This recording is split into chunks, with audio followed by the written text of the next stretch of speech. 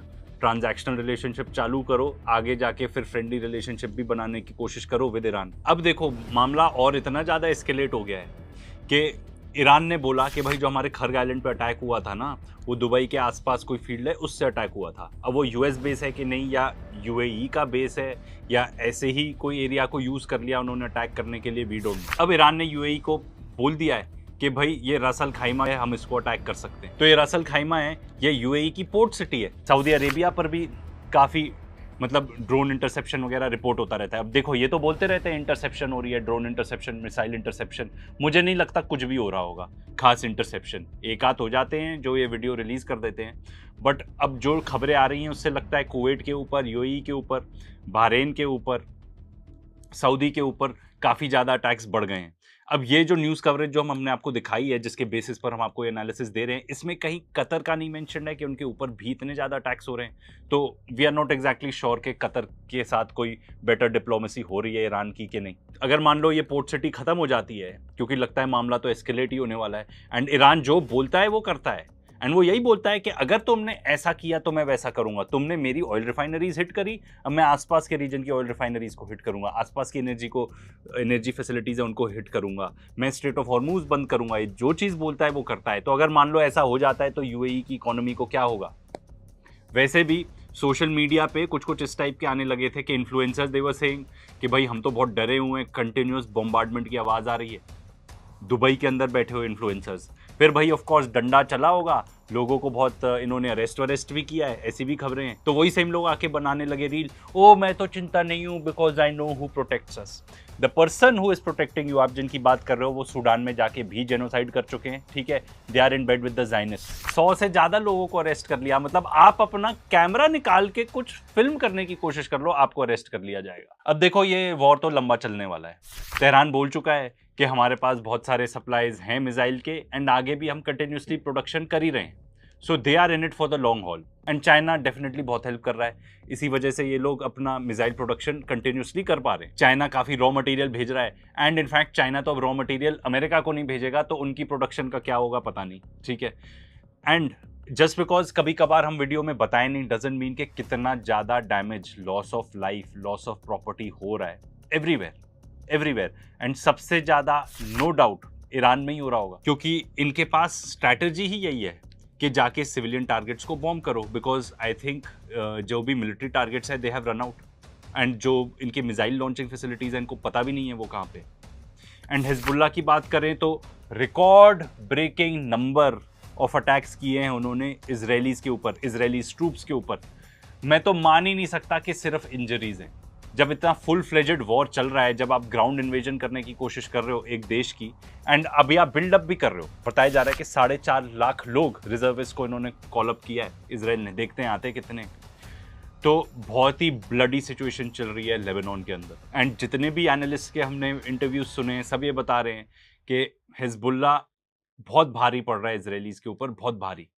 And Israel क्या कर रहा है, वही सेम टैक्टिक कि सिविलियंस को अटैक करो, ठीक है। 10 लाख लोगों को ये डिस्प्लेस कर चुके हैं लेबनान के अंदर, एंड जब ये लोग जाके टेंट वेंट में रहते हैं, पार्किंग या कहीं भी रह रहे हैं, लोग अपने गाड़ियों में रह रहे हैं, उनको भी जाके बॉम्बार्ड कर रहे हैं। बहुत बुरे हाल है लेबनान के अंदर, बहुत बुरे। एंड अब देखो ईद का टाइम है, पर इजरायलीज ने क्या किया, एक नंबर के सेडिस्ट लोग हैं ये, एंड ये अभी नहीं, ये काफ़ी टाइम से ही किया हुआ है इन्होंने। अल-अक्सा जो मॉस्क है उसको बंद कर दिया है कि भाई आप वहाँ पे जाके प्रेयर नहीं कर पाओगे। आई बिलीव कोई चर्चेस भी हैं, उनको भी ब्लॉक कर दिया है कि नहीं, पैलेस्टीनियंस आप नहीं जा पाओगे, नहीं कर पाओगे, उधर प्रेयर नहीं कर पाओगे। एंड वहीं पे देखो इतने ज़्यादा डेस्परेट है अमेरिकन्स कि यूके के बेसिस यूज़ कर रहे हैं, जर्मनी के बेसिस यूज़ कर रहे हैं to carry out attacks into Iran. तो जो यूके कह रहा था कि हम स्ट्रेट ऑफ हॉर्मुज को खुलवाने के लिए मदद करेंगे, तो मुझे ऐसा लगता है कि भाई दे आर सेइंग कि शिप्स हम नहीं भेजेंगे यार, ये हमारा बेस यहाँ पे रखा है, यूज़ कर लो यार। इजराइल की बात करें तो इतनी भारी बॉम्बार्डमेंट हो रही है वहाँ पे, इतनी भारी bombardment everywhere, left right centre, continuously लोग शेल्टर में रहते हैं, इतनी प्रॉपर्टी डैमेज हो रही है, इतनी प्रॉपर्टी डैमेज। अब आप इसी से अंदाज़ा लगा लो, जो इनके टुटपुंजिए मंत्री वगैरह थे, स्मोथरिच, बेन गवीर, कोई भी नहीं दिख रहा, ठीक है। अब तो रिपोर्ट्स आ रही हैं कि जो टेल अवीव का बेन गोरियन एयरपोर्ट है वो तो बिल्कुल भी नहीं चल रहा अभी, they are not able to operate it at all. And सरकार के पास वहाँ पे कोई भी जवाब नहीं है कि भाई ये कब तक चलेगा ये मामला। बड़ी बात तो ये है कि Hezbollah is able to reach southern Israel also, ठीक है। हिजबुल्लाह कंटिन्यूस अटैक कर रहा है, ईरान कंटिन्यूसली अटैक्स कर रहा है, पागलपन ही हो रहा होगा वहाँ पे, कोई भी खबर नहीं आ रही है वहाँ पे, कोई भी खबर नहीं। अब तो एक और मज़ेदार खबर ये आ गई कि कोई एक्टिविस्ट लोग हैं या कोई पर्टिकुलर ग्रुप है, वो चेक रिपब्लिक पहुंच गया, वहां पर इजरायली वेपन्स फैक्ट्री थी, उसको जला दिया। वेरी गुड, ऐसे ही बस लोग चाहिए। और वहीं पे स्विट्जरलैंड से खबर आई है कि भाई वो तो कहते ही हैं कि they are famous for this, कि हम तो न्यूट्रल देश हैं, वर्ल्ड वॉर वगैरह कुछ भी हो जाए स्विट्जरलैंड कहता है हम तो न्यूट्रल है। तो जो भी थोड़े बहुत वेपन्स वहां से जाते होंगे to United States of America, उन्होंने बोला है कि अब हम नहीं भेज रहे हैं ये पूरे वेपन्स। देखो अल्टीमेटली अभी लगता है ये वॉर लंबी चलने वाली है, क्योंकि ग्राउंड ट्रूप्स वगैरह भेज रहे हैं। देखो वो जाएंगे ट्रूप्स, मर जाएंगे, ठीक है, उसमें कोई डाउट नहीं है। उसके बाद भी भेजे में अकल आएगी क्या? नहीं आएगी, क्योंकि जिस तरीके से रशिया यूक्रेन वॉर चल रहा है, people are just doubling down.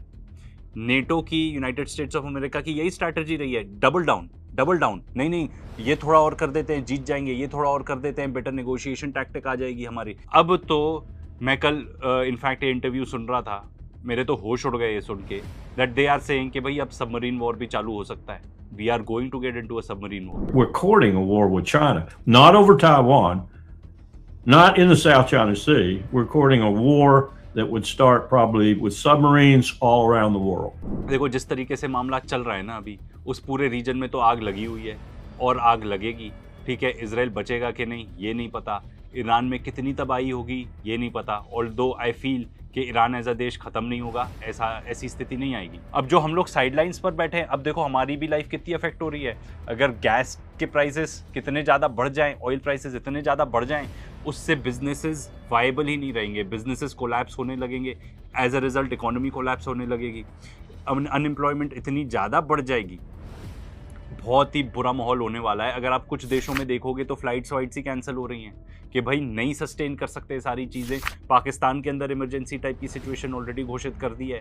Vietnam, Thailand में ऐसी फ्यूल की किल्लत हो गई है कि वो लोग कह रहे हैं कि भाई वर्क फ्रॉम होम करो। अगर ये वॉर इमीडिएटली भी रुकता है तो भी इतना ज़्यादा इकोनॉमिक लॉस होगा, बट ये वॉर रुकने वाला तो लगता नहीं है कि रुकेगा। ग्लोबल इकोनॉमी तो लगता है कोलैप्स ही हो जाएगी।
दोस्तों अव्हांखे असांजो ही वीडियो कीअं लॻो अव्हां पंहिंजे कमेंट बॉक्स में पंहिंजी राय जो इज़हार करे सघो था। ऐं जे तव्हांखे वीडियो सुठो लॻो आहे त वीडियो खे लाइक कंदा, असांजे हिन चैनल खे सब्सक्राइब कंदा ऐं बेल आइकॉन खे ऑल ते प्रेस कंदा त जीअं नओं को वीडियो अपलोड कयूं त तव्हां ताईं नोटिफिकेशन पहुची वञे। महिरबानी। Thanks for watching.